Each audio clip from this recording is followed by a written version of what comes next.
The crystal glass freezes halfway to his lips. Julian Croft, CEO of a billion-dollar empire, feels a feather-light touch on his hand. It's the waitress, her eyes wide with a terror she's trying to hide. Meet his for a split second. She's gone before he can even register her face, but she's left a small folded napkin in his hand. His dinner companions, the men who help run his company, are laughing at some joke. They haven't noticed a thing. Julian's heart hammers against his ribs. Under the table, he unfolds the napkin. The message is scrawled in hasty, jagged letters. They're poisoning you. Don't drink the wine. Leave now. The restaurant was a temple for the powerful. All dark wood, hushed tones, and the clink of expensive silverware. This was the inner sanctum of Croft Holdings, where deals that shaped the world were brokered over $500 stakes. Tonight was supposed to be a celebration, a final toast to the hostile takeover of a rival tech firm, a move that would cement Julian's legacy. He sat at the head of the table, flanked by his most trusted advisors. To his right sat Marcus Thorne, his COO, a man whose ambition was as sharp and tailored as his suits. For years, Marcus had been the perfect number two, relentlessly efficient, seemingly loyal. Across from him was Roman Petrov, the grizzled head of corporate security, a man who'd taken a bullet for Julian's father and whose presence was a silent promise of safety.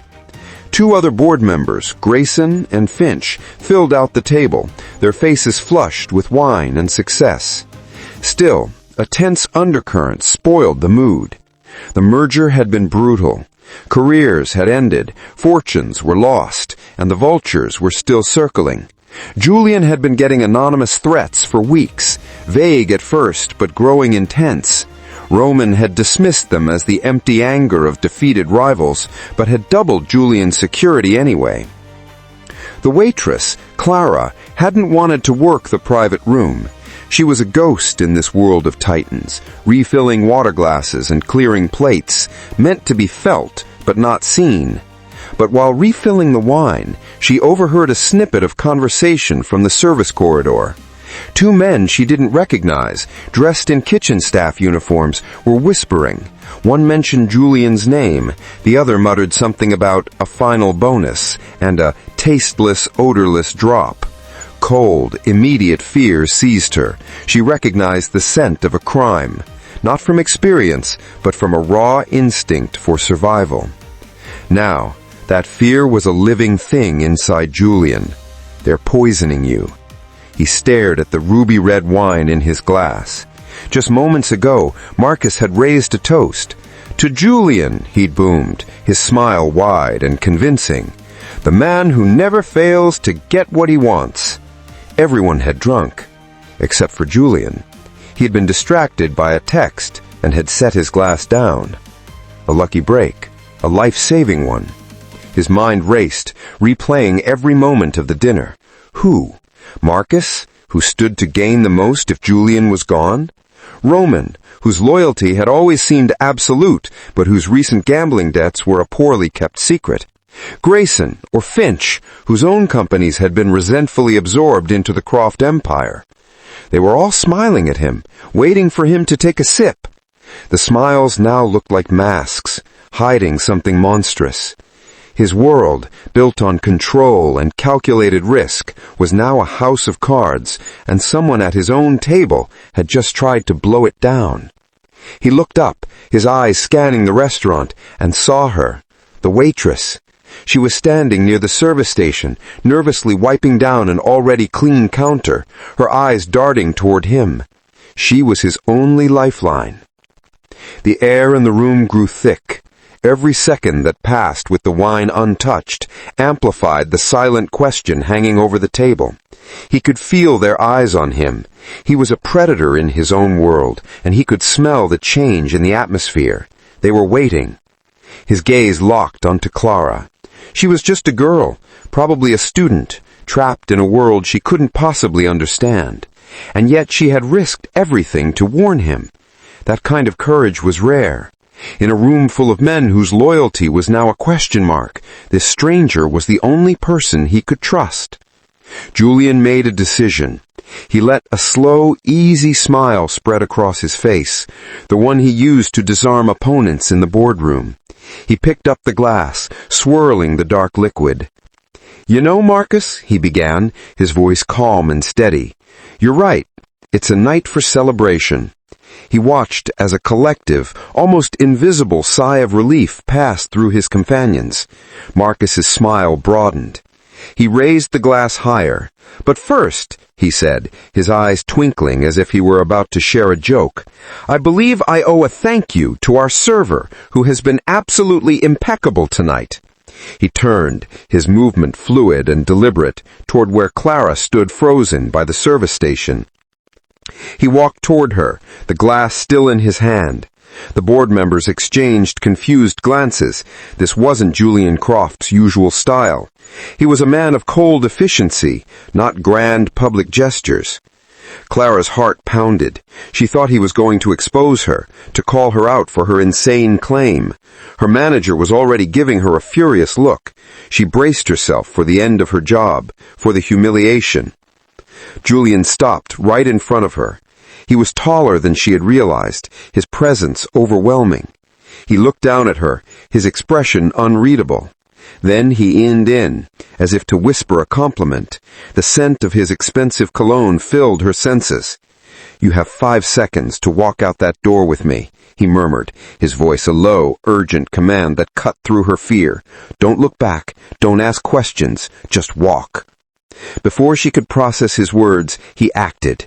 In one swift, shocking motion, he let the wine glass slip from his fingers.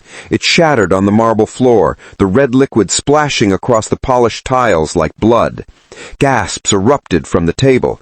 In the chaos that followed, as waiters rushed forward and his guests shot to their feet, he grabbed her hand. His grip was like steel, not rough, but absolute. He didn't look at her.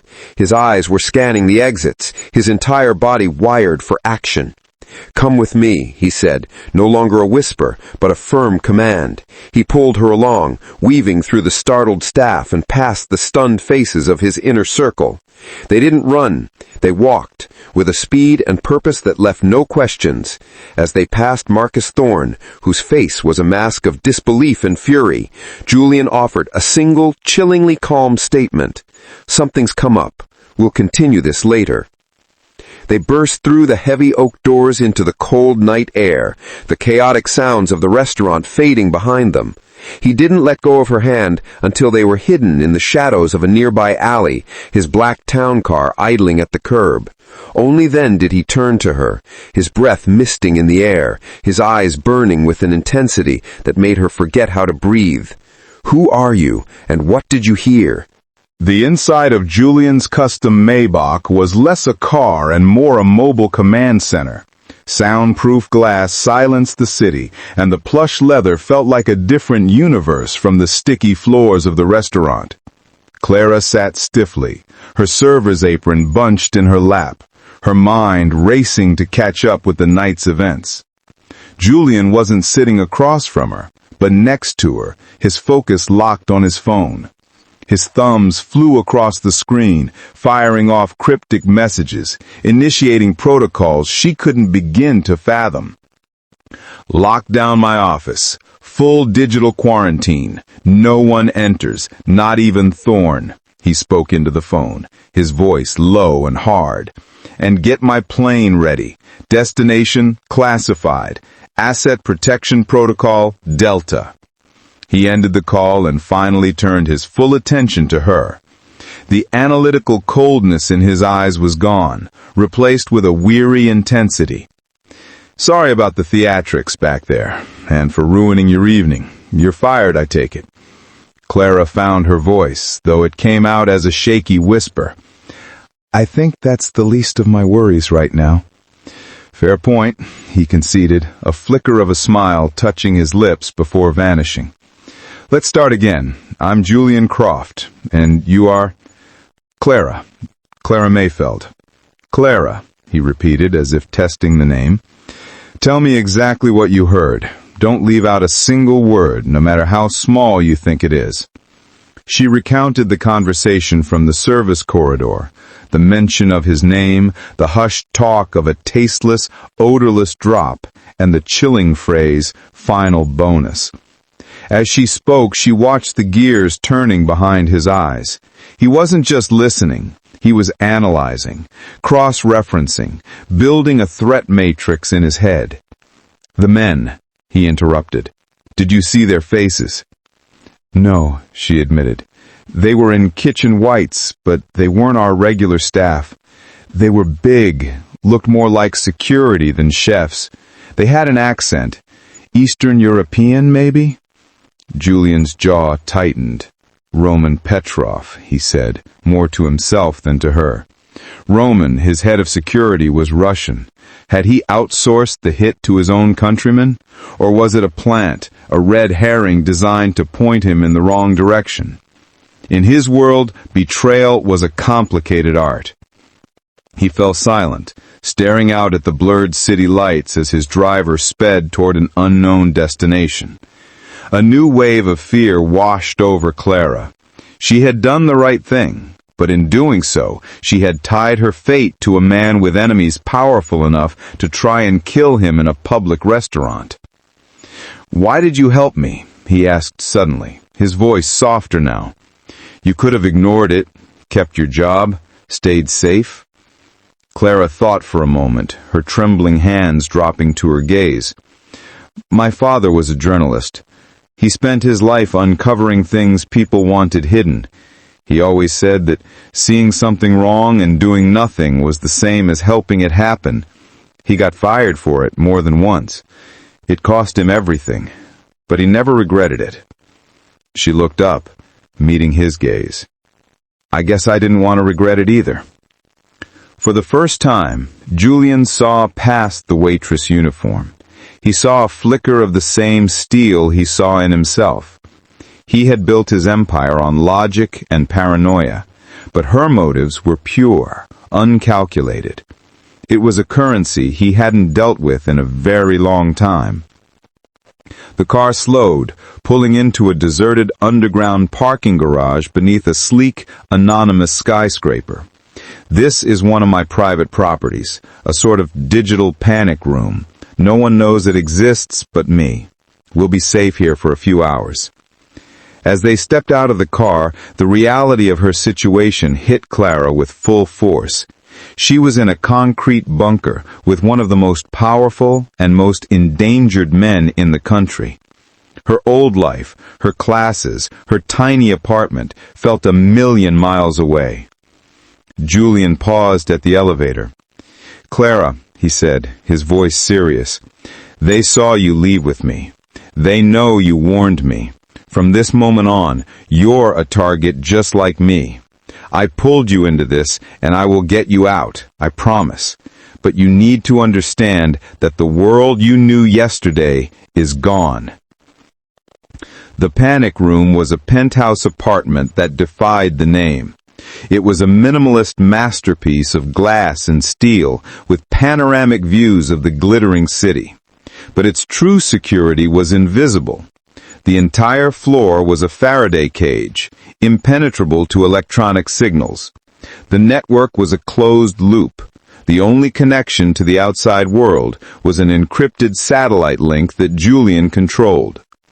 While Clara stood awkwardly in the vast living space, Julian shed his jacket and tie. The CEO persona peeled away, revealing a man running on pure adrenaline.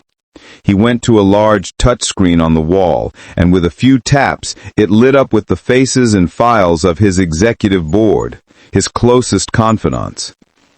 The circle is small, and that's what makes it so damn dangerous. An enemy on the outside is predictable. A traitor on the inside knows exactly where to strike. He tapped Marcus Thorne's profile. The image showed a stern, powerful-built man with cold eyes. Marcus is the obvious choice. He becomes CEO if I die. He's ambitious, ruthless, and he knows the company inside and out. The merger was my vision, but he did the dirty work. He has enemies, but he's also consolidated power. He paused, a frown on his face. But it feels too obvious. Marcus is a predator, but he's not stupid. Poison is messy, traceable. It's not his style. Next he pulled up Roman Petrov's file. The image showed a stern, powerful-built man with cold eyes. Roman has been with my family for 30 years. He's my head of security. He knows my schedule, my safe houses, my protocols. If anyone could get past my protection, it's him. He zoomed in on a flagged financial report. He has significant gambling debts. A bookie in Brighton Beach has been getting aggressive. Roman is proud. He'd never ask me for money, but he might take it from someone else to solve his problem. The Eastern European accent Clara overheard suddenly seemed damning.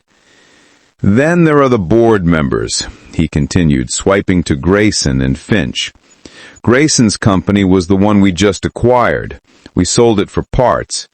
He smiled and shook my hand, but he lost a legacy his grandfather built. That's a powerful motive. He pointed to the other man. Finch is a newer player. He's been pushing for us to take on ethically gray government contracts. I've refused. He sees me as an obstacle to a highly profitable new direction. He stopped pacing and looked at Clara. Who do you think it is? The question surprised him. He was asking for her input. I don't know, she stammered. But when you raised your glass, the only one who didn't look relieved was Marcus. He looked impatient, like a man waiting for a clock to run out. He nodded slowly. Good catch. He was too eager. He turned back to the screen. They think I'm running, hiding. They think I'm scared, and we're going to use that. They've made one attempt and failed. Now they're exposed and vulnerable. They don't know what I know or how I know it, and they don't know about you. He pulled up a complex diagram of the Croft Holdings internal network. The person who did this believes they're in control. They'll have to communicate, to check in, to plan their next move. They'll have left a digital footprint somewhere. His expression hardened, his eyes gleaming with a predatory light. They started a war. Now they're going to see what it's like to fight a man with nothing left to lose. The CEO was gone. In his place stood a hunter. The penthouse became their command center.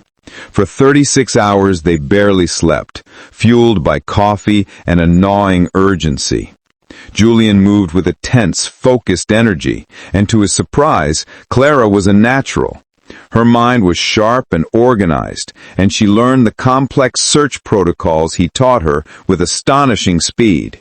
She wasn't a tech genius, but she saw patterns in human behavior that an algorithm might miss. Forget searching for direct evidence. A smart conspirator scrubs their tracks. We're looking for the opposite. We're looking for what's missing. He had her comb through the communication logs of the 4 main suspects in the 48 hours before the dinner. Look for gaps, he said. Everyone leaves a digital trail. Calls, texts, emails. If someone went dark for an hour, I want to know when and why. Clara focused on Marcus Thorne. While Julian tore through encrypted financial records, she analyzed Marcus's digital life. Just as she'd observed, he was ruthlessly efficient, his calendar planned to the minute. But then she found it, a 90-minute window the afternoon before the dinner. His phone was completely inactive. No calls, no texts, no data. It wasn't just off, it showed no location data, as if it had been sealed in a signal-blocking pouch. He went off-grid, she told Julian, pointing to the screen, for an hour and a half. Julian looked at the timestamp. Where was he supposed to be? He pulled up Marcus's official schedule. Meeting with the CFO. He immediately initiated a video call. The CFO, a nervous man named Peterson, answered instantly. Peterson. Julian's voice was sharp. Your meeting with Marcus yesterday afternoon. Confirm the time. Peterson stammered. Yes, Mr. Croft. He canceled. Said something came up. Sent an email. Forward it to me, Julian commanded, and cut the call. A few seconds later, the email appeared. It was simple and professional, but Julian ran a trace on the metadata. Sent from a public Wi-Fi hotspot, he announced, his voice grim. A coffee shop in Queens, nowhere near his office or his home. He lied. He was meeting someone. It was the first real crack in the facade. While Julian tasked a covert security team he trusted, one that operated outside of Roman's command, to pull surveillance footage from that coffee shop, he had Clara pivot to another angle. The poison, he said. You heard them say tasteless and odorless. That narrows it down. He gave her access to a restricted chemical purchasing database. Search for any unusual acquisitions, anything with high toxicity, ordered by someone without the proper clearance. Clara dug in, her fingers flying across the keyboard. Hours passed. Then she found it. A small, seemingly insignificant order for potassium cyanide derivative, logged under industrial solvent. It was a tiny amount, but more than enough to be lethal. It was routed through a shell corporation and paid for from a slush fund. A fund that, after 3 layers of corporate misdirection, was controlled by one person. Julian, she said, her voice barely a whisper, the fund that paid for the poison, the executive who signed off on its creation 2 years ago, was Roman Petrov. The pieces slammed together with sickening force. Roman, the loyal soldier, was the facilitator. His gambling debts made him the perfect pawn. He had the expertise to get the poison into the restaurant, but Roman wasn't a mastermind. He was a follower. Someone was pulling his strings. Just then, an alert flashed on Julian's screen. The surveillance footage from the coffee shop had arrived. It was grainy, but clear enough. It showed Marcus Thorne at a small table. A moment later, another man sat down across from him. The man kept his face down, but as he turned to leave, the camera caught his profile for a single damning second. Clara gasped. Julian stared at the screen, his face a mask of cold fury. It wasn't Roman. It wasn't Grayson or Finch. The man meeting secretly with Marcus Thorne, the man who stood to become CEO, was his own brother-in-law, a man Julian had personally fired from the company 5 years ago, a man who had sworn he would see Julian ruined. The betrayal wasn't just corporate, it was family. The discovery laid bare a betrayal so profound it momentarily stunned Julian into silence. His brother-in-law, Daniel, the family disappointment, Marcus, the serpent he'd nurtured as his second-in-command, and Roman, the man who was like a second father, had sold his loyalty for a stack of poker chips, a trifecta of treachery. They think they've won, Julian said, his voice dangerously quiet. They think I'm isolated, running scared. Marcus is probably at the office right now, telling the board I've had a breakdown. A cold, calculating smile touched his lips. We're not going to run. We're going to set a trap. He turned to Clara. I need your help, one last time. The idea was audacious. Julian used his encrypted link to send a single, carefully worded message to the entire board, including Marcus. It stated that he had uncovered the conspiracy and possessed irrefutable evidence. He was calling an emergency meeting at midnight at the company's abandoned original headquarters, a derelict warehouse in the industrial district. He wrote that he would present his evidence there, and failure to attend would be seen as an admission of guilt.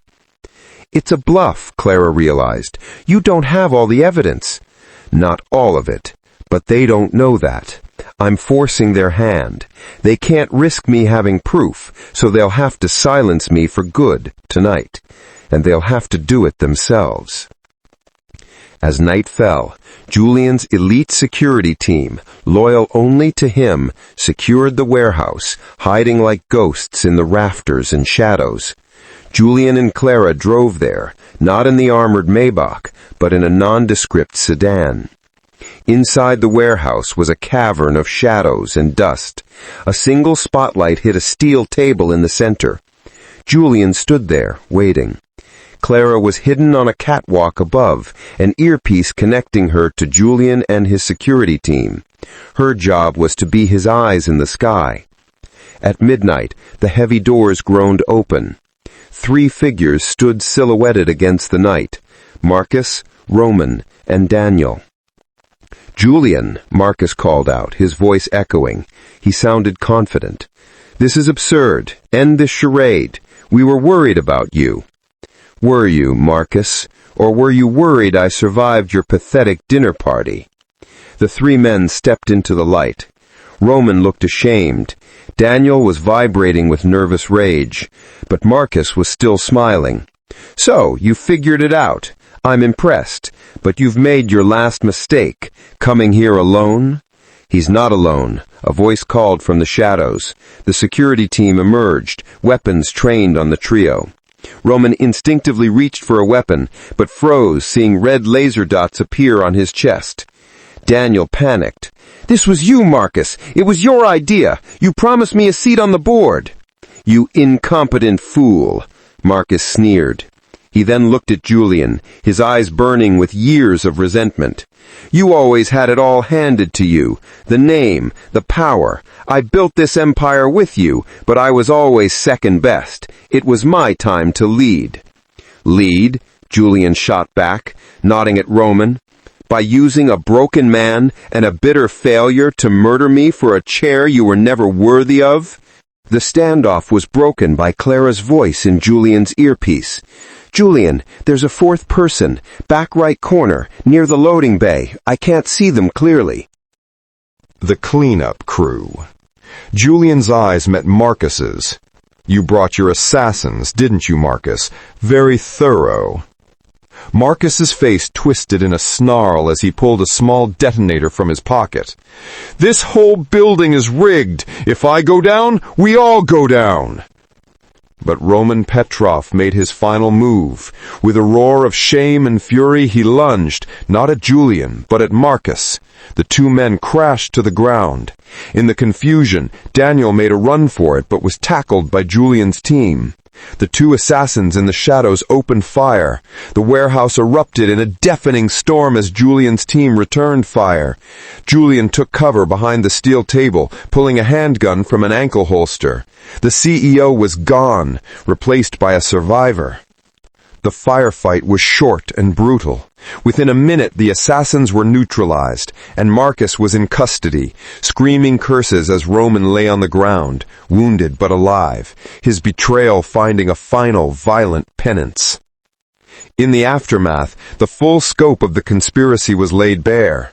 Marcus Thorne, driven by greed and jealousy, had manipulated everyone. He'd preyed on Roman's debts and Daniel's pathetic desire for revenge. His plan was to take over Croft Holdings, sell its most valuable assets to a rival, and dismantle Julian's legacy. He would have succeeded if not for a waitress who chose to act. Marcus and Daniel faced life in prison. Roman, for his full confession and his actions in the warehouse, received a reduced sentence. The company reeled from the scandal, but under Julian's steady hand, it stabilized. He had been through the fire and emerged stronger, colder, and far wiser. A few days later, he found Clara back in her small apartment, packing. He had already deposited a sum of money into her bank account that would ensure she would never have to work again. "I'm going to finish my law degree," she told him, a newfound confidence in her eyes. "I think I'd be good at it." Julian smiled, a genuine smile this time. "I have no doubt," he said. He offered her a card. "When you graduate, my company will always have a place for you. We need more people who aren't afraid to do the right thing." She took the card. They stood in silence, two people from different worlds, bound by a moment of incredible danger and trust. As Julian turned to leave, he paused. "Clara," he said, "thank you." She simply nodded. The billionaire titan of industry had his life saved not by his bodyguards or his technology, but by a cryptic note from a waitress who understood the simple, powerful cost of looking the other way.